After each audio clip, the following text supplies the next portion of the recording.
Yeah, and welcome. You want to take this one away? Donald Trump! Donald Trump!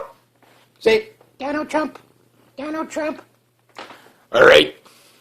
Did you guys see that? Wait, check out my hat. There you go. All right. Did you guys see? That was a... Oh, boy, oh, boy, oh, boy. Yes, Missy. I figured she's going to steal the show anyway, so we might as well start it off. Okay, no, you just go down. Now that I want to introduce you to everybody.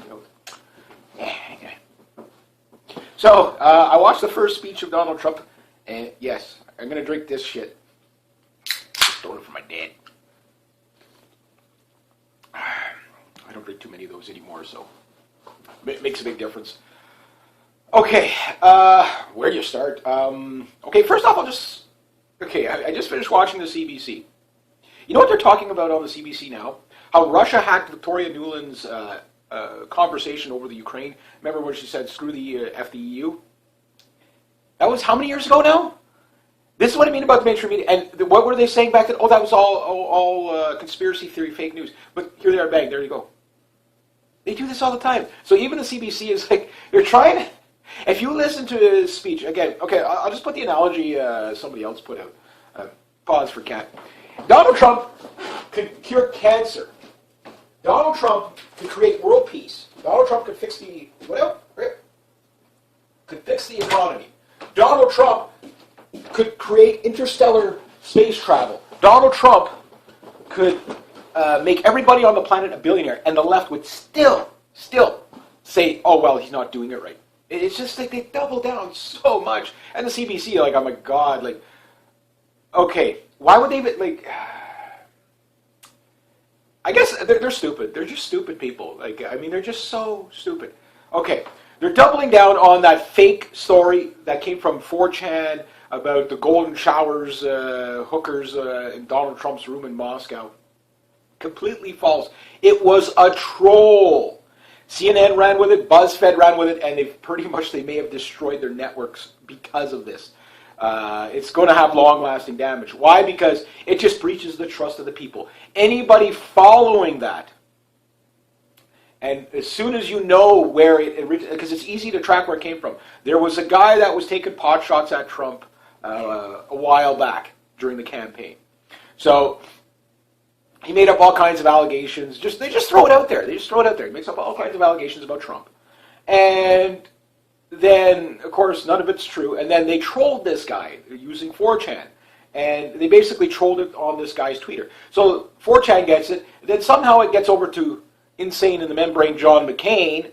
And, of course, now he's like, well, I didn't, go vet it. I just got it, passed it on to, whoever. And he's a douchebag. So anyway, it just shows these assholes for who they are. Now, the way Trump handled it was beautiful, perfect, and appropriate. Because, yes, CNN, no, don't be rude. Don't be rude. No, I'm not going to give you a question. You're fake news. Go. That's exactly how I do it. Now, I'm all for free press. Don't get me wrong. I mean, kind of what I do is sort of press-related. I talk about geopolitics and whatever. And maybe you agree with me, maybe you disagree with me. That's fine. Okay, and sometimes I get things wrong, and usually when I get things wrong, I usually say, yeah, I'm right. Other times it's my speculation, my opinion, and so that's not really wrong or right, it's just my speculation, my opinion. And I don't fault reporters, even if they disagree with me, I don't fault them for that. I fault them for, okay, the story's fake.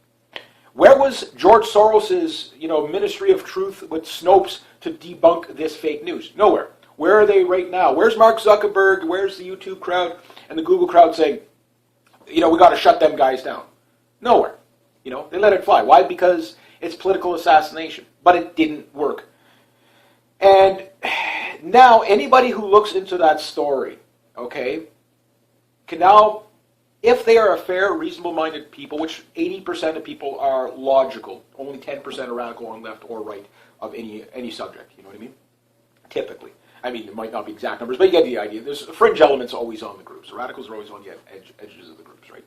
So anybody that trusted CNN and then they hear this and they're like, okay, well, I hate Trump. I don't like Trump. But that was a lie.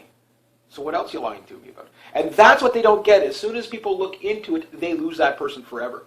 Because they said, well, if they lied about this and they lied about this, they're fake news. They are fake. CNN is fake news. Maybe they cover some things factually. I don't even think they get the weather right. You know what I mean? That type of thing. So yeah, it's good. I hope they go out of business. that type of thing. So we got the CBC this morning talking about, like, still trying to plant that seed of doubt where it's like, no, the story has been shown and proven to be fake. And they're like, well, yes, but you know what they said in that story, and again, you can't, like, the people who hate Trump, yeah, well, it's probably true, even though we know for a fact that it's not true, but it probably could be true. Like, why, like, let it sink in, people. Even if you hate Trump, let it sink in. It's a lie. It was fake news. It was a troll. The guys that did the troll even admit, yeah, we trolled it. We came up with this incredibly stupid radical story just to show the other guy how ridiculous he was. You know, and they ran with it.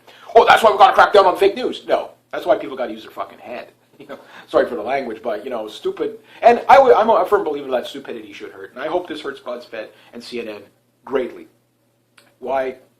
It's like, okay, if you want to speculate, well, maybe this happened, maybe that happened, that's fine. Most people are, because you're not really committing one way or another. You're just, you know, and that's going to happen anyway. But when you come out and say that, no, this is fact, again, with the budget CNN has, you're telling me that they didn't know this was a fake story right from the get-go? That they couldn't vet this thing within 5 minutes? And Donald Trump, credit where credit's due, rewards good work, hard work. Not so much kissing his ass, no. But at least not jumping on the bandwagon. And he mentioned New York Times. Now, New York Times is anything but pro-Trump. You know, I mean, you couldn't get more anti-Trump than New York Times. Remember New York Times? Was it New York Times or? Yeah, it was New York Times that, you know, Hillary Clinton was going to win by 98%. That type of thing, right? And the thing is that even they didn't bite on the story. And Donald Trump said, thank you. You know, he said thank you.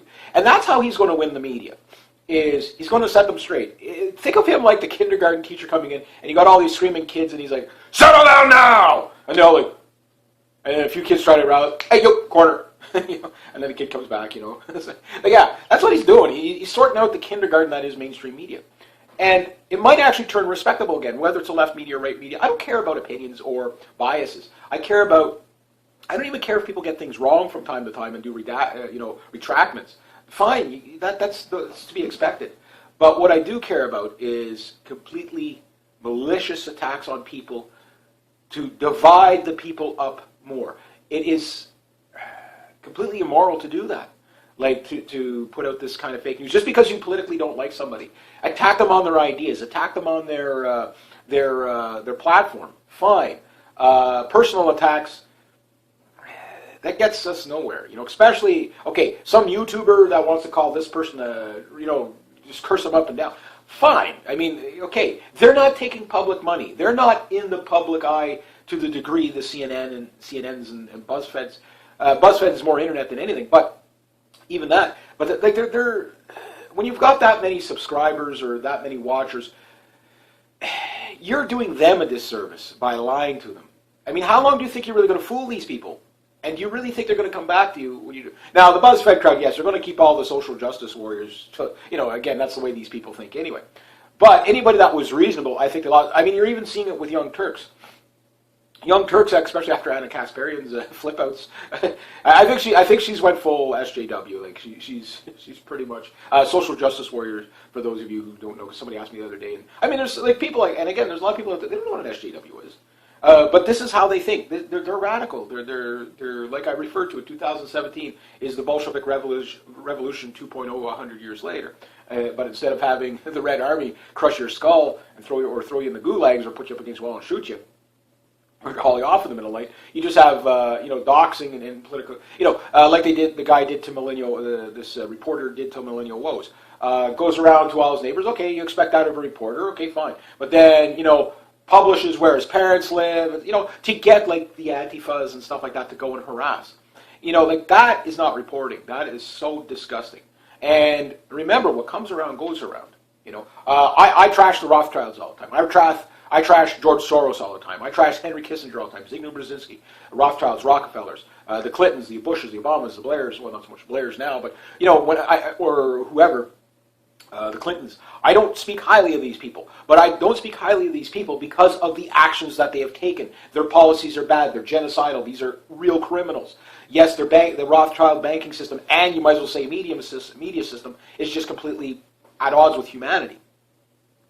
And you can prove this. You can prove this. I mean, my opinions are based on their actions. Okay, not just solely on, okay, well, they're on the other side of the aisle to me, so I don't like them.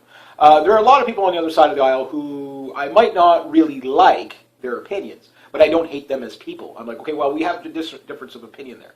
I'll gladly sit down and debate you. And that's what reporters should do. Always, we'll go for truth. No matter where the chips fall, we're always going for truth. We can agree, we can disagree, or agree to disagree.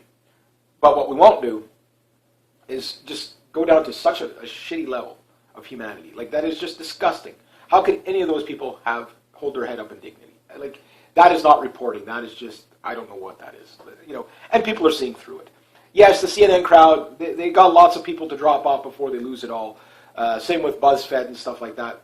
And again, these are all George Soros links. Well, BuzzFeed, anyways, George Soros link. Vice, the same thing. George Soros, something like 15% of Vice News is owned by George Soros. Donation, whichever you want, but you get the idea. So Vice is pretty good for the most part, but it's when they go non-objective. That's when you lose it. Now, if you listen to Trump's speech, let's get back to Trump's speech. What was it like? It was like being in a boardroom. I can imagine this is what a Trump boardroom meeting would have been like. It was business. Just business. Not, we think and we believe and we hope we're going to be able to do this and hope and change. No. This guy, because he's awesome, he's going to get this done in 3-4 weeks after I'm done. This guy over here, well, he's going to do that. Her, she's on top of it. Don't worry about it. She's excellent. I mean, it was all positivity coming from Trump, but it was authority coming from Trump too. And Trump, okay, we still don't know if he's a good guy or a bad guy. Like, the people who voted for him voted to drain the swamp, number one, fix the economy, number two, and maybe not in a distant third, in whichever order it might be priority, not get us into a war with Russia or China. However, with China, I'm kind of worried about how Trump's stance is on China. I don't think he'll get us into a shooting war with China, but that is a possibility too, but most likely a trade war with China. But however, he might not either. I mean, if you look at for example, Alibaba, the owner of Alibaba, the Chinese billion, trillion, gazillionaire, this guy is going to be sending 1 million jobs to the United States, possibly. Again, that's what's being discussed. It doesn't mean we have to wait till after the fact. But so far, Trump is bringing back jobs to the States. Now, up here in Canada, Trudeau's reshuffling his cabinet to deal with the Trump thing, because NAFTA isn't going to work for us if Trump gets rid of it. Now, a lot of oh my God, well, if Trump gets rid of that, it'll collapse the world economy. So I think even people that voted for him are underestimating Trump more than, he's not just going to, it's like you get a conservative party that comes in, we're going to balance the budget, they balance it in 3 weeks, and then the economy collapses because you had too many government employees. No, it's surgical, You repeal and replace, or you cut this, you cut that a little bit, let the private sector build up, deregulate, let the private sector build up, cut government employees. Let the private sector build up, cut government employees, deregulate, and it's incremental, because it took a long time to screw the system up like this. You can wipe it out overnight, which would be great, but the pain would be felt for 10 years, or you do it little bits at a time. So you can't just grab the big emergency brake and jam on the brakes, although a lot of people would like that, but that hurts more people in the long run. And now, here's what I'm talking about, Obamacare. So Trump's out there. He's talking about who's in charge of what, who's he's appointed, the new appointees coming in. People are going to be excited about it because, the people were worried about the Supreme Court justice. We got awesome people coming in, don't worry about it. This. Everybody's awesome, everybody's good. They're going to do their job. They don't do their job, they're out of there. That type of thing. But he talks about Obamacare. It was number one order. He says, He says, within 2 to 3 weeks, you're going to start to see things happen. Repeal and replace. They're not just going to take Obamacare out all at once. They can't do that. They're going to leave too many people hanging. He goes, we could do that. And he makes a great point here. He goes, we could just because the Democrats own this. He says, we're doing them a huge favor. And he's right. We could just let it burn. But then the people suffer. So rather than play party politics, we're not going to let the people suffer. And he's going to win on this anyway if it works. Now, maybe it won't work. Who knows? But repeal and replace. He goes, the bad parts of Obamacare are going away. The premiums have spiked like 100 and some odd percent. People can't. Now, as a Canadian, you have, and this is something I see on my Facebook all the time. And I only add people like close family and friends that I know to my Facebook, just to protect my family and stuff like that. But the thing is that the thing is that what he's talking about is that rather than let the people take the suffering from the failed policy of Obamacare, which is a fail, we're going to take the parts of it that are bad, repeal it right away, and just do it in chunks. And that's the way to do it. Repeal and replace, bang. So it might take them the whole 4 years to do this. It might even take 8 years to do it, whatever. But as they're doing it section by section, the public's not going to notice until they start noticing, hey, my premiums went down. Now, on my Facebook, I see Canadians, look at that, the Americans, they don't want free healthcare. What idiots. But what they don't understand is they're using the Canadian benchmark for healthcare to the American one. Now, what I'm thinking what Trump's going to do is make the American healthcare system probably two-tier, I would imagine that, to get an open competition, which is good. But I'm also thinking that what they're going to do is he's going to make it more like the Canadian healthcare system for the Americans, which, you know what, I know there's a lot of Americans that are, they're so anti-socialist that they don't understand that the Canadian healthcare system isn't that bad. It is bad in the sense that we don't have a lot of funding for it, and it needs to be, we can't just get rid of it the way it is, because people would have nothing. And then it wouldn't matter how wealthy you were, you just wouldn't be able to get healthcare at all. But what we need to do here in Canada is probably what Trump is going to do down there. Deregulate certain areas to allow more competition. Once that competition comes in, more revenue will come in. That can float the public system. That's what I think he's going to do. That's my assumption. Because he's been hinting at it for a few years. We could have a system like Canada's. Michael Moore did the system like Canada. But Michael Moore, again, the problem with Michael Moore is he's an idiot, number one. Number two, he really gives you the wrong impression about the Canadian healthcare system. He really does. Because it's not that perfect. The wait times in Canadian hospitals are astronomical. So don't get sick. You'll die waiting for treatment. If there's something major, you could die.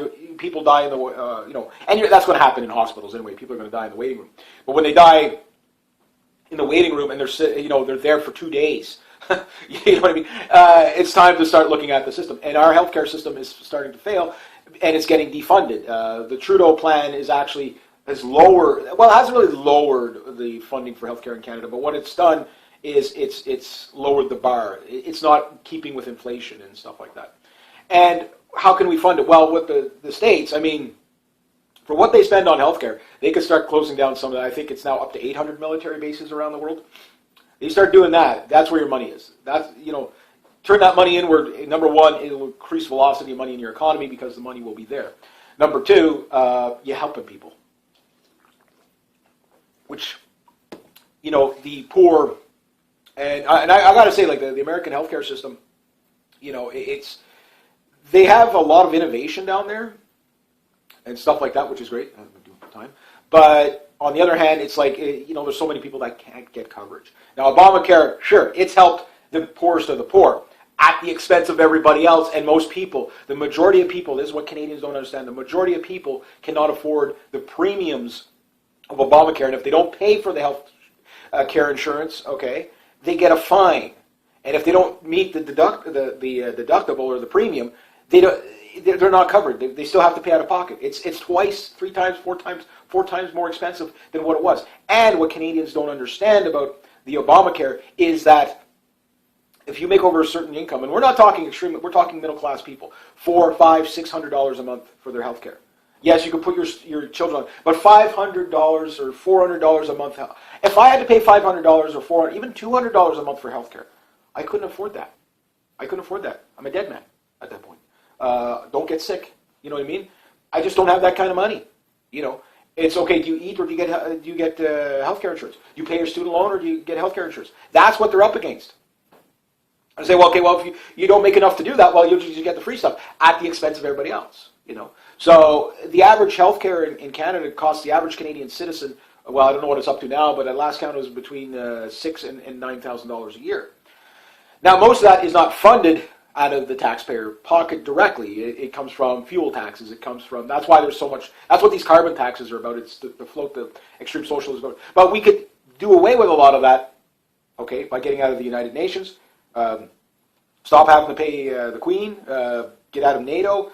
All these things, and the money we'd save from that would probably pay for the healthcare system, no problem, in Canada, without having to raise taxes and all that. In fact, probably could lower taxes. It's just, when you keep sending all your money out of the country, that's the problem. Now, So we'll have to wait and see exactly what Donald Trump does that. But repeal and replace. Very logical, not going to crash the system overnight. There's a lot of people, even though they're pro-Trump, they're worried about that. But now this is the way Trump thinks. Trump, I think, is a lot smarter than people give him credit for. He wouldn't be where he is, if he was a stupid person. He knows who to... When he doesn't know something, he pays somebody who knows. And he doesn't get somebody who... okay, we're going to put them there for political correctness, gender parity or whatever. No. Almost everybody he introduces, here's their qualifications. They've been doing this for years. They've been doing that. They worked on this deal. They worked on that deal. Well, no, you're just going to stand there. You're just going to stand there, make me open the door for nothing? Well, I can't stop the weather from being the way it is. It's like, I open the door so she goes, she's like, but why is the weather bad? Why did you do that to me? Like, why? Kathy. I was just there. Why don't you come up here? Come on. Get your butt up here. Come on. Cats will do anything but what you tell them. There. Fine. Okay. So anyway, so he's talking about that, and then he goes on to his business and his how he's going to basically detach himself beyond what's constitutionally required. He's still going to make money at this at the long. I mean, he's got enough money to get him through the 4 years. Remember, I don't know if this is going to be true or not. We'll have to wait to see until he does it. But he will not be accepting an income for being president. He's going to forfeit that. So he does really seem to be putting on a lot of things that are positives for the people. Now, maybe it's just optics, and he can afford these optics. But when they looked at the Trump Corporation or his big business, they're like, oh my God, it's like much bigger than what we thought. He goes, yeah, it's very successful, But he's going to walk away from that. His sons are going to run it. And think about this, and there's something to consider about Trump. He goes, and my two sons, they're awesome, whatever, they're going to run it, and in 4 years out, if it's really successful, that's great, and, or in 8 years, because I think Trump wants to be, the fact that he's talking about 8 years, tells me he's really in it for the long haul, you know what I mean? That is confident, inspiring. Not, well, I'll think about it in 4 years. No, I'm running for 8 years, get used to it, you know what I mean? And he's out there saying, okay, well, if my sons, they don't do a good job at the end of when I'm done, they're fired. Okay, so if he's holding his sons to that standard, what's he holding everybody else to? Pretty high. Now, yes, there is questions about the Goldman Sachs bankers that he's surrounding himself with, but the thing he's doing, he's still going to win on the end, but he is removing the conflict of interest. Of course, on the CBC, they're trying to make it sound like, well, it's not what, the spin is, well, he's not doing what's required, that presidents have done before, so somehow it's, but he's doing better than. He's raised the bar. He's upped the ante. He's removing his conflict of interest. And then he starts talking about the spying. He goes, everybody spies on us. He goes, the DNC was hacked and leaked and whatever. And he goes, and there's leaks in there. And I think he's going to crack down on moles and spies big time. He goes, and I didn't tell anybody. He goes, I didn't tell anybody. I didn't tell the lady that he's got in charge of that section or whatever. I can't remember her name, the blonde lady there. Farina something or whatever. But anyway, he didn't even tell her. He didn't tell anybody. He went and he goes, maybe I've got a mole in my in my party or whatever. He said, I didn't tell anybody. And the press knew about it. And that there, so I think there's going to be a mole hunt for leakers. Now, one thing he did say about the hacking, he goes, number one, and again, even the mainstream media keeps admitting it. Well, there's no direct link between Russia and the elections being hacked. There's just nothing the CIA has, the DHS, the NSA, none of them have anything openly admitted from their side. But they're still trying to cast that shadow of doubt that Russia did it. We have to go to war with Russia. Maybe, and Trump's like, maybe, yeah, we get hacked by everything, probably mostly China.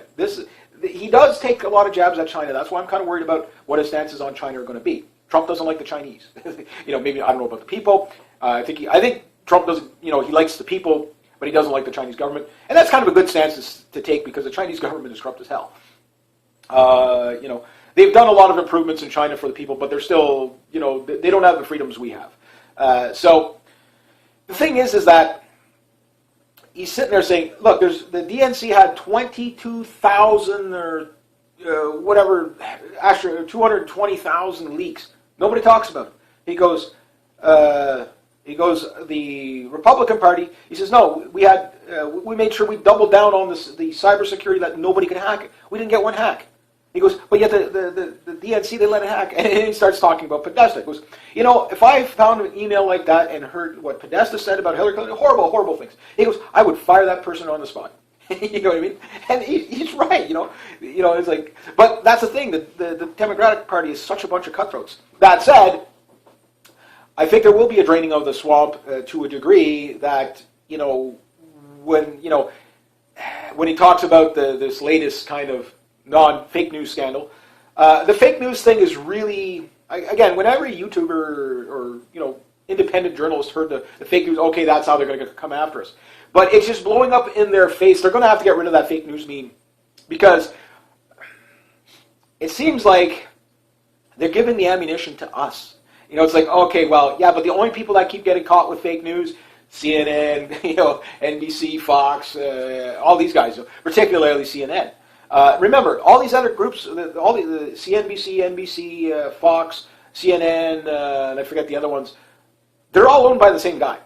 They're all owned by the same guy at the end of the day. So I think there's going to be laws coming out or funding being cut to the whatever political, if reporters want to, yes, Missy, get with Trump, well, no, I'm just going to fire you outside. But you make me open this door for nothing. You're making me open this door for nothing.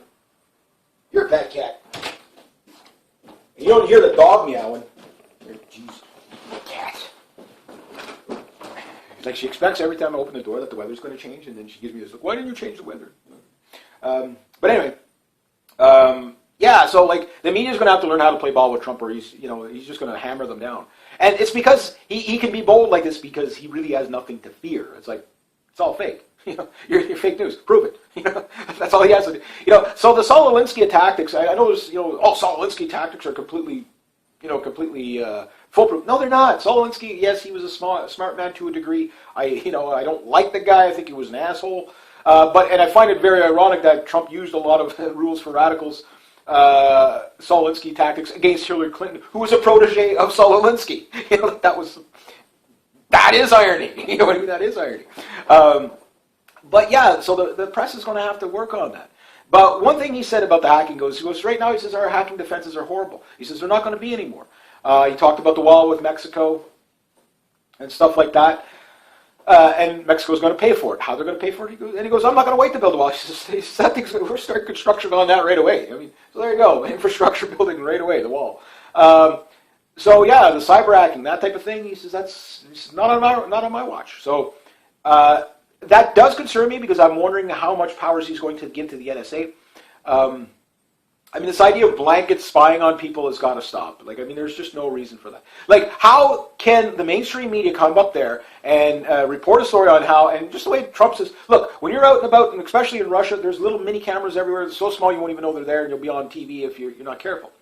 And when he went to the beauty pageant in 2013, which Trump has, he likes to see pretty girls in pageants. He's an alpha male in that sense. That's... it's okay for men to like women. It's okay for men to like very feminine, pretty women, some of the most gorgeous girls on the planet. Sure. Is it healthy? Okay, there's debates to be there. Is it real femininity? Whatever. No, but if a girl's got those kind of looks and you want to hold a beauty pageant, that's fine. That's fine. If that girl wants to participate in that beauty pageant, that's fine. I remember, I forget, was it Miss Iowa? Oh, this girl, she was, oh wow, what a knockout. But she wasn't like I'm doing this because I've got to be the prettiest princess at the ball. This girl, she was army. She was, tough, extremely smart, like a real Miss Universe kind of girl. And I can't remember if she won or what happened, but anyway, she was about to win, and because she was a right winger, they didn't let her win, I think is what happened. But it was like, everybody, like, no, she should have won. There was not another girl that, okay, you looked at her, she was gorgeous, but then as soon as she spoke, you fell in love with her because, and she's smart too. You know what I mean? Wow. And she served her country. She's a goddess, you know what I mean? That type of thing. And I remember watching the interview, and I don't normally watch stuff like that, but it was just, listen to this girl, yeah, here's me in the army, here's me doing this, here's me doing that. And she goes, they didn't want me to win, screw them type of thing, I just, it's like, yeah, who wouldn't want to promote that? That's so healthy, you know what I mean? And, okay, so he's there. So he behaves while he's there, and this incident was supposed to take place while he's there. And even the Russian government says, they're like, no, that didn't happen. We would have showed you that if it did, I mean, this is the Russians. Like, times haven't changed. I know a lot of Putin fans out there, but times haven't changed that much since Stalin, Putin doesn't haul people away the same way as openly as Stalin, but people go, people get knocked off. His opponents get knocked off. It may not be Putin direct, but, within the Duma or whatever, like, this guy, he's going to make trouble for Putin. We'll kill him now. Bring him to the place there with the slant floor. We'll shoot him there. The blood run down the floor and run out the building. And you'd think I'm making that up. Yeah. I think that was the basement of the Duma. Which building is it? Bill Whittle was talking about it. Anyway, during the Cold War, what they used to do to Soviet defectors is they bring them in this. The KGB built this building, and the floor was slightly slanted because it was easier to clean up the mess, and there was slots on the edge of the floor. So when you shoot the guy with the 9mm, shoot him with your Tuckerov there, with a 7x5 or whatever, blood runs down the floor, and comrade, clean up blood. Yeah. Get mess out here. Keep floor nice and shiny. Buff. Yeah, buff floor. Yeah, makes blood run easier. Yeah, you'd think that was a joke, but it's that. Yes, Missy. You don't hear that dog barking. I just pick you up and fire you outside. Stay out there. Don't just stand there. All right, go outside. You need to go outside. That's it. I'm going to fire you outside. Come back in when you're ready. I made an executive decision for my cat, and I tossed her outside. Yeah, you don't hear the dog barking. Or dog meowing. Jeez, dogs and cats. The other two are just like, that's all they're doing today. Nice and mild out anyway. But moving along. So anyway, yeah, so nothing, like, Trump comes out and he goes, the people that did this, basically, yes, and there were some in the Republic, these are just, bitter, sour, terrible people. They're, they're the real deplorables, so to speak. You watch the speech, he trashes them. And it's true, like, how can John McCain have any, this is the guy that helped arm ISIS, like, my good friends, here he is beside al-Baghdadi. Yeah, these are the good people. Yeah, the leader of al-Nusra and ISIS, so to speak. But anyway, I digress. So, the signalings do look like Trump is going to drain the swamp to a degree. But again, is new boss the same as the old boss? We're just talking about a switch in the New World Order. I don't know. We'll have to wait and see. And I know there's a lot of people on my channel that are very distrustful of Trump. They're like, nah, he's just, the elites, he's there because the elites want him there. I mean, yes, I know about the Simpsons episode of Donald Trump becoming president and stuff like that. You never know. It could be that much of a ploy. But why do it? Like, it wouldn't make sense. So what would be the plan here? What would they be using Trump for? It's hard to say. It's really hard to say. And what we'll have to watch for Trump is how authoritarian he becomes. Even Ron Paul was out there. Now, mind you, Rand Paul and Donald Trump seems very war. Again, we have to wait till he does stuff. Again, like Obama. Again, in 2008, if I was an American, I probably would have voted for Obama. I would have given them the chance. I mean, his inauguration speech was just, wow. I remember listening to it going, this man is either going to be the savior of the world or, he's going to be the Antichrist. And unfortunately, Obama, a complete shit show of, I mean, yes, the first 2 years you could say, well, he got such a bad, inherited such a bad economy from George Bush, but $20 trillion later, I mean, he's done nothing but wreck. Took a train wreck and piled another train on top of it. Just, oh my God. And so Donald Trump does seem to be open to Rand Paul's idea of auditing the Fed. Ron Paul was out there saying, well, Trump, there's a couple of things he's doing that I like. He goes, I don't agree with the man on many positions. And I love Ron Paul. I think Ron Paul's an awesome dude. Too bad he's too old to really run again. Because can you imagine Donald Trump fixing the economy for the next 4 years to hand it off to Ron Paul? And then Ron Paul to hand it off to Rand Paul? That would be, I think, a step in the right direction. I think Rand Paul would have been the most moderate, but I think you need Donald Trump before you get Rand Paul. Because Rand Paul doesn't have the spine of Donald Trump. And I'm not putting down Rand Paul at all. He's very liberty-oriented and stuff like that. I think he'd be a step in the right direction, particularly for liberty. Now, the other thing, too, is what I haven't heard Trump talk about okay, is where he's going to do his austerity. I don't know where he's going to do his austerity yet. This is what concerns me, because this is what economists and stuff that are talking about. Well, Trump, he wants to stimulate the economy with trillions of dollars, which will get the velocity of money moving, sure, depending on what gets built. But you're adding another few $trillion to an already $20 trillion deficit. That's not going to, but he may devalue the currency, to pay off debt. It's hard to say what he's going to do. But what I would think Donald Trump is going to do, because this is what the economists don't know, is he's going to start building the economy. Remember, Trump said it's going to be about 2 years before you really see things take hold. And that's true, because he'd be lucky if he can do it in 4 years. But then again, it depends what he does. But if he does replace, repeal kind of, okay, surgically take this away and do it strategy, I don't think he's just going to say, okay, that's it, we're at it after. No. Negotiation. He's right in plain view. I've been saying this, I'm waiting for time, right from the get-go. Negotiate. We're going to negotiate. So I don't think the thing is what people have got used to, people like myself and the rest of us, is these big omnibus bills, like in Canada and stuff like that, where they just pass everything all at once, and then you find out how bad it is after. Trump I don't think is going to do that. I think what he's going to do is one thing at a time. Okay, fix it. I think the deregulation is where the real balancing of the economy comes in, is because take the tariffs and taxes off of small businesses, whatever tariffs are there, but take the taxes off of small businesses, they're going to start hiring people. And as the private sector grows, cut the public sector. And that's the way you're supposed to do it. That's the way it was meant to be done in the first place. Not this, government becomes such a crutch. And you have to understand, every government employee, including presidents, with the exception of probably Donald Trump, because he's not going to really cost the people that much, but technically, yeah, I'm sure he'll cost a bit, is a welfare recipient, because they can't exist without the public purse. Now, that might offend some, but you have to look at it that way. And that's the problem with people that get into they don't think beyond their job. They're like, well, I'm going to be getting this, I'm going to get benefits, I'm going to get this, I'm going to get that.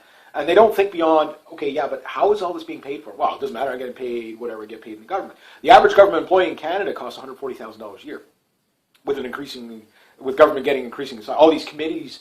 Like, I don't know how many, I lost count of committees that Trudeau has started. And they've the Liberal government said, yeah, well, we've created about 100 jobs since we took power. In a year, 100 jobs, and they're all government or committee, NGO groups, whatever.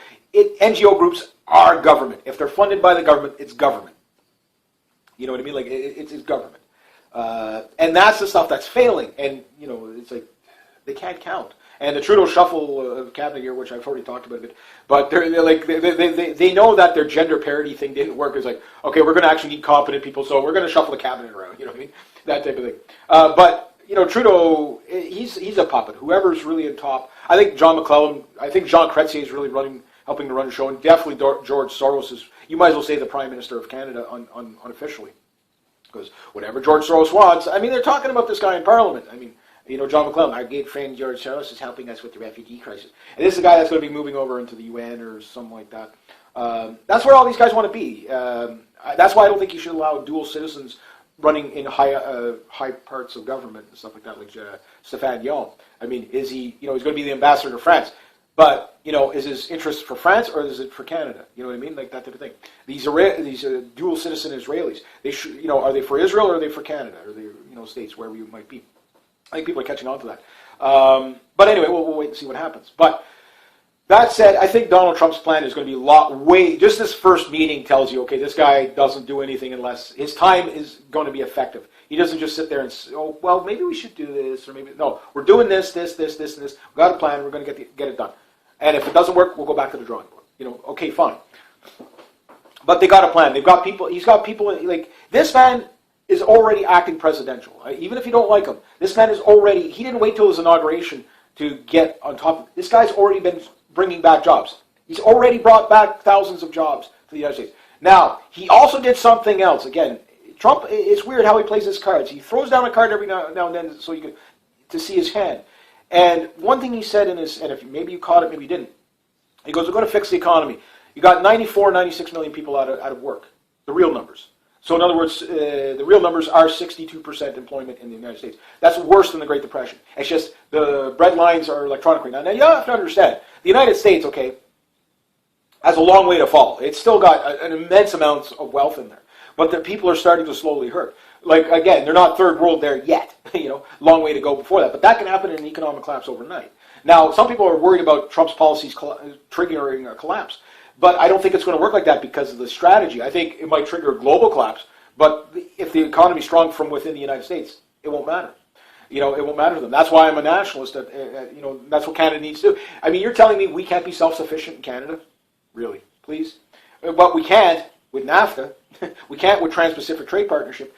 All those things hurt us. It doesn't mean we can't do trade with other people, but we've got to put ourselves first. And right now, we don't have that. Now, Kelly Leach up here in Canada is trying to kind of resemble Donald Trump, but we're way too politically correct in Canada to really have a throw-it-in-your-face kind of Donald Trump. Kevin O'Leary, I mean, I'd definitely rather see him prime minister than Trudeau. I think he'd be very good for business. I think he would actually probably work quite well for Trump. I don't know how he'd be on immigration. That's where he loses me. And he does seem to be pro-carbon tax, which is really weird for a guy that's more capitalist-oriented. But I don't know. I mean, that's what I've heard. I don't know if that's true. So Kevin O'Leary, I think, would be the best, to run the country at this point. Because, he's a businessman. The businessmen will create business. And Donald Trump is treating the country like a business. And you have all these media pundits, the country doesn't run like a business. Well, fuck yeah, it does. You got an economy, you got budgets, you got, with Trudeau going, well, budgets balance themselves. No, they don't. You know what I mean? That just tells you how to touch. That's a problem with participation awards. It rots brain cells and creates brain damage. And these media pundits that got these government jobs think that, we need gender parity and all these United Nations Agenda 2030 stuff, because that's how a country's really built. They can't add 2 + 2. Progressives are stupid. They're stupid. They're just stupid. We have to have everything for free. Everything's a human right. It doesn't work like that. There's pay me now, pay me later. And what you're saying with all this free stuff is that you want my nephew to have to pay for it, you want his kids to have to pay for it. Like my nephew's 3, okay? What kind of freaking debt inheritance is he going to get because we have to sell the future to live it better now? You know what I mean? And that's what happens when you got these people that can't deal with reality. They're incompetent people. We have them in the Canadian government big time. There's a handful of them that are actually really good. But most of them can't count. Particularly on the liberal side. I mean, look, we're $30 billion in debt the first year in, and none of the stimulus spending is kicked in yet. That's not including the stimulus spending. You know what I mean? That was only supposed to be $10 billion. We were only supposed to be $40 billion in debt by the end of the 4th year under Trudeau, and we're supposed to have a balanced budget in the 4th year. Right now, Canadian economists are out there saying that's definitely not going to happen. Come back in, come on, Missy. And at the rate we're going, it'll be impossible, like with Trudeau's plan, it's impossible to balance the deficit. It's impossible. That doesn't include what did they spend $30 billion on in the past year? And they only created 100 jobs. They spent a lot on refugees, say that. What else did Trump talk about? He talked about, again, going above the standard. Again, go watch it for yourself, because I'm watching the mainstream media, and I'm like, Trump didn't say that at all. I watched what he said. I watched the whole, RT had it on, the whole, and again, look at the media spin on it. Now, anybody that does, and Trump says, don't listen to the media, come to me. And it's true. And the good news about that is that people are doing that. I think most people are like, well, what is Trump really saying? Because you can't just get him with 5-second sound bites anymore. You couldn't in the beginning. Why do you think it's going to be different now, right? Next deal. Anyway, so he couldn't before, so it's like, you got to work for my affection. You couldn't before, so what makes you think it's different now, And the thing is that people are going to say, well, they keep lying about Trump, or I just want to know what he's actually up to. I want to hear the whole speech, or, oh my God, he said what? I'm going to go watch that speech, and then, but they took that out of context. You know what I mean? So the demonization of sound bites, it's failing. Meaning, just block the camera, that's okay, it's all about you. But the thing is that at the end of the day, it's like people are, even on that oppose Trump, they're like, okay, but the media's spinning it the wrong way. They're like, this is, there's cognitive dissonance out there. Well, he's so horrible and all that. Like, I remember a couple of weeks ago when I told you about the guy there at the hall. Nice guy. I've known the guy for a while. He's like the accountant for the town, like for the municipality or whatever.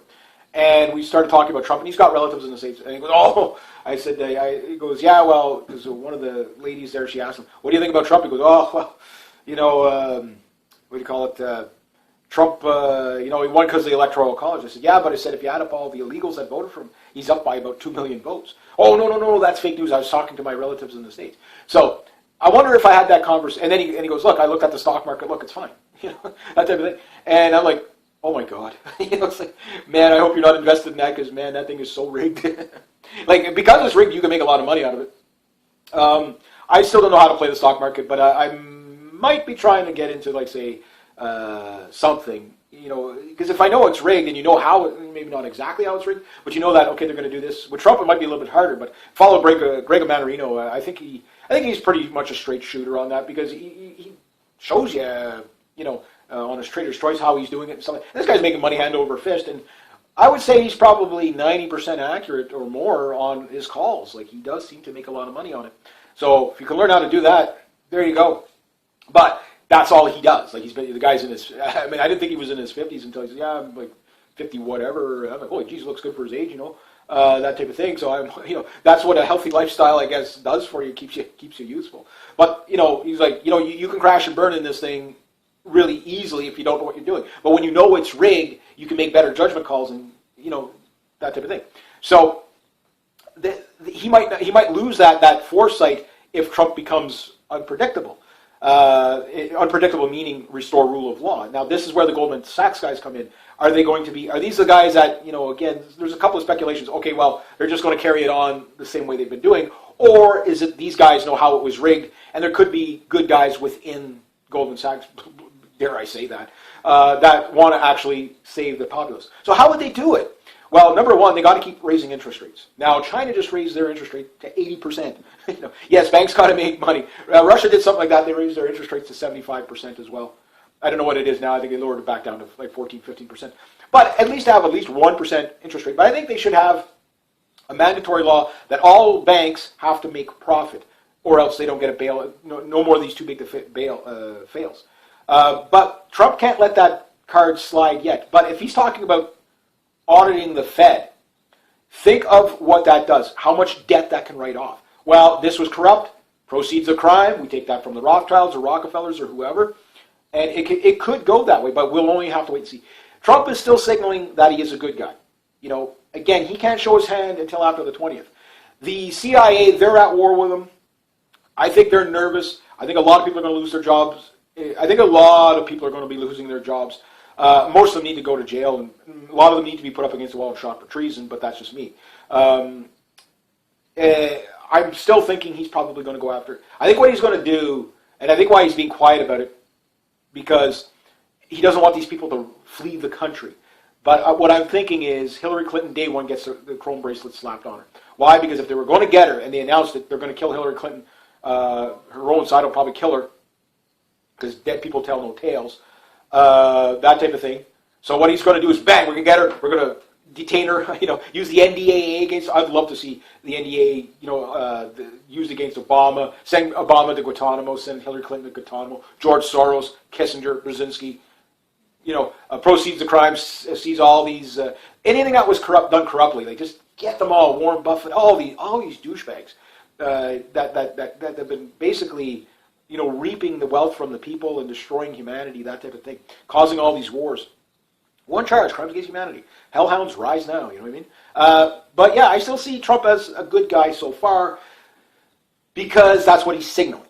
That said, the jury's still out. I mean, we're not going to know. We'll only be able to judge this man by his actions. That's it. Is he going to do everything right? No. I think there's a lot of stuff he has to play ball on. But I think if he's moving in the right direction, he starts with a clean slate. How much will he be able to get done in 4 years? I don't know. But if this is his first meeting and he's already got people working on everything he wants working on, he's not wasting any time. I don't think Trump is going to be spending too much time on the golf course. I guess I'm going to have to wrap it up pretty soon. So this is his first very eye-opening, very confidence-inspiring for somebody who's like looking for somebody, maybe you don't like the direction Trump wants to take you in. But this man, the ship is already sailing. You know what I mean? It's like, okay, we're about to throw out the spinnaker. You know what I mean? Okay, the sails are up. We're about to do a downwind leg. We're about to throw out the spinnaker and get some speed going here. We're already working on it. You know what I mean? Not the the boat's not like for Obama. The boat's still at the harbor. You know what I mean? It's like that type of thing. If I could use an analogy, like he was a non-starter. Trudeau's a complete non-starter. Trudeau hasn't done anything positive up here in Canada, but his hair looks good. He's taken a lot of vacations on the taxpayers' dollar. But I don't know. There's so much to say. All I can really say is just go watch the Trump and think for yourself. Don't believe the mainstream media. Maybe you might take out of it something different than I did. There's going to be good and bad out of there. But I think the most is a step in the right direction. That's all you can really say until we see actual actions. But the actions that we are seeing that he can take already are good. So that's good. That's good. Maybe there's a hope for humanity yet. I mean, Donald Trump, I guess it will be the same as Obama. He'll either be the world's savior or the Antichrist. It's going to be one or the other. I have a feeling Trump is going to be more like a new Caesar than anything. I think he's going to probably, when the United States starts prospering, I think you're going to see a whole bunch of countries jumping ship with the EU, NATO, Trans-Pacific Trade Partnerships. They're going to get out of these big deals. They're start going to go nationalist, and you're going to see a lot of homogeneity. The big one is to stop the mass immigration. But I think if the States starts to become productive again and really prosperous, you're going to see a very stable world. And I think within 8 years of Trump, dare I say, we're going to have colonies on Mars. If he's the good guy. If not, within 4 months, we'll be probably molten ash from all the nukes flying around. Radical times, what can I say? That's what we're at. So anyway, think for yourselves, people. Shame on all these media organizations. Just get back to the truth. Just get back to fair, non-biased reporting. Just get back to that. People are sick of they're sick of it. Look, we had 4 years or 2 years of freaking. People are burnt out from that freaking election. Give them a break. Give them a break. Do something right in your life for once. You're getting a paycheck from these big media organizations. Go rogue. Start your own media. Whatever. Megyn Kelly. I think I'll end on her. She probably quit because she sees the writing on the wall that her organizations are going down. But she's going to an organization that's still owned by the same people that own her organization. It's a mountain climber effect. One falls, they all fall. So at that point, it's best to be an independent journalist and be non-biased and fair. So if you like this kind of content, please consider making a donation to the channel. Links down below. Thank you so much to everybody guys. Next time, rate, subscribe, share, comment, like. Be true to yourselves. Be true to others. Always do the right thing and have yourselves a great day. And say bye, Missy.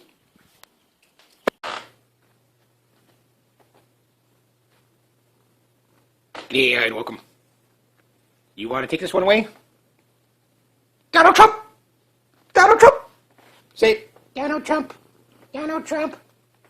All right. Did you guys see that? Wait, check out my hat. There you go. All right, did you guys see? That was oh boy, oh boy, oh boy. Yes, Missy. I figured she's going to steal the show anyway, so we might as well start it off. Okay, no, you just go down. Now that I want to introduce you to everybody. So, I watched the first speech of Donald Trump, and yes, I'm going to drink this shit. Stole it from my dad.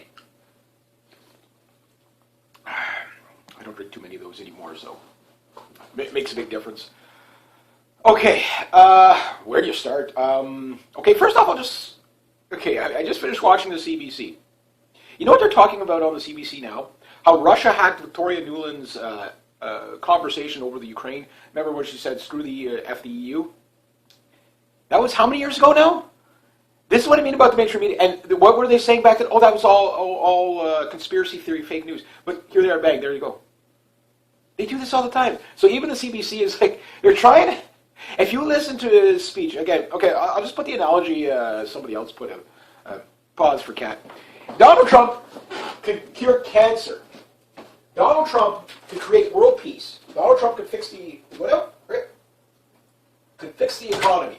Donald Trump could create interstellar space travel. Donald Trump could make everybody on the planet a billionaire, and the left would still say, oh, well, he's not doing it right. It's just like they double down so much. And the CBC, like, oh my God, like, okay, why would they, like, I guess they're stupid. They're just stupid people. Like, I mean, they're just so stupid. Okay, they're doubling down on that fake story that came from 4chan about the golden showers, hookers in Donald Trump's room in Moscow. Completely false. It was a troll. CNN ran with it, BuzzFeed ran with it, and they may have destroyed their networks because of this. It's going to have long-lasting damage. Why? Because it just breaches the trust of the people. Anybody following that, and as soon as you know where it because it's easy to track where it came from. There was a guy that was taking pot shots at Trump a while back during the campaign. So he made up all kinds of allegations. They just throw it out there. They just throw it out there. He makes up all kinds of allegations about Trump. And then, of course, none of it's true. And then they trolled this guy using 4chan. And they basically trolled it on this guy's Twitter. So 4chan gets it. Then somehow it gets over to insane in the membrane John McCain. And of course now he's like, well, I didn't, go vet it. I just passed it on to, whoever. And he's a douchebag. So anyway, it just shows these assholes for who they are. Now, the way Trump handled it was beautiful, perfect, and appropriate. Because, yes, CNN, no, don't be rude.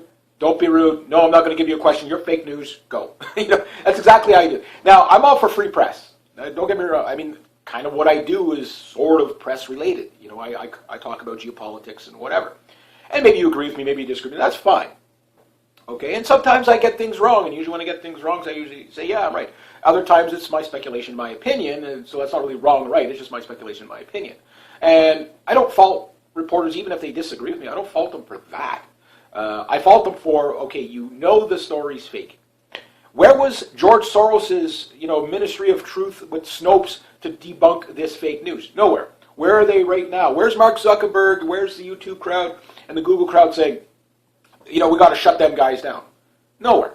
They let it fly. Why? Because it's political assassination. But it didn't work. And now anybody who looks into that story, okay, can now, if they are a fair, reasonable-minded people, which 80% of people are logical, only 10% are radical on left or right of any subject, you know what I mean? Typically. I mean, it might not be exact numbers, but you get the idea. There's fringe elements always on the groups. The radicals are always on the edges of the groups, right? So anybody that trusted CNN and then they hear this and they're like, okay, well, I hate Trump. I don't like Trump. But that was a lie. So what else are you lying to me about? And that's what they don't get. As soon as people look into it, they lose that person forever. Because they said, well, if they lied about this, they lied about this. They're fake news. They are fake. CNN is fake news. Maybe they cover some things factually. I don't even think they get the weather right. You know what I mean? That type of thing. So yeah, it's good. I hope they go out of business. That type of thing. So we got the CBC this morning talking about, like, still trying to plant that seed of doubt where it's like, no, the story has been shown and proven to be fake. And they're like, well, yes, but what they said in that story, and again, you can't, like, the people who hate Trump are going, yeah, well, it's probably true, even though we know for a fact that it's not true. But it probably could be true. Like, why, let it sink in, people. Even if you hate Trump, let it sink in. It's a lie. It was fake news. It was a troll. The guys that did the troll even admit, yeah, we trolled it. We came up with this incredibly stupid radical story just to show the other guy how ridiculous he was. And they ran with it. Oh, that's why we got to crack down on fake news. No, that's why people got to use their fucking head. Sorry for the language, but, stupid. And I'm a firm believer that stupidity should hurt. And I hope this hurts BuzzFeed and CNN greatly. Why? It's like, okay, if you want to speculate, well, maybe this happened, maybe that happened, that's fine. Most people are, because you're not really committing one way or another. You're just, and that's going to happen anyway.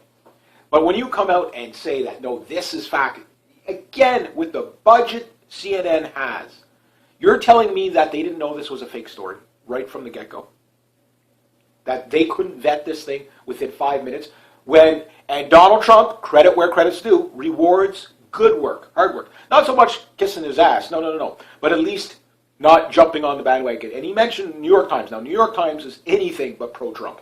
You couldn't get more anti-Trump than New York Times. Remember New York Times, was it New York Times or, yeah, it was New York Times that, Hillary Clinton was going to win by 98%. That type of thing, right? And the thing is that even they didn't bite on the story, and Donald Trump said thank you. He said thank you, and that's how he's going to win the media. Is he's going to set them straight. Think of him like the kindergarten teacher coming in, and you got all these screaming kids, and he's like, "Settle down now!" And they're all like, And then a few kids try to rally, hey, yo, corner. You know, and then the kid comes back, you know. Like, yeah, that's what he's doing. He's sorting out the kindergarten that is mainstream media.